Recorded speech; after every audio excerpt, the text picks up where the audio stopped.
आपके बेडरूम में प्रेतात्माओं का वास हो सकता है अगर आपने एक चीज पर ध्यान नहीं दिया।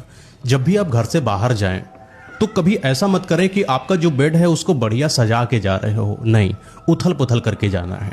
क्योंकि आपके जाने के बाद कुछ प्रेतात्माएं जो इधर उधर रहती हैं, अगर वो आपके उस बिस्तर जो कि सजा है, तैयार है किसी इंसान को लिटाने के लिए, उस पर अगर प्रेतात्माओं की नज़र पड़ गई और उस पर सो गई तो और उनको वो चीज़ पसंद आ गई तो समझ लीजिए कि आपके घर के उस बेड से वो प्रेतात्मा कभी नहीं जाएगी। एक और चीज़ ध्यान देना कि जब भी किसी के घर जाओ और वो आपको बेड दें कि इस पे आप सो जाइए, तो कोशिश करना कि उसके बेड का जो चादर होता है उसको हिला देना, क्योंकि आपको नहीं पता कि क्या पता उसके बेड पर कौन सी प्रेतात्मा का वास हो।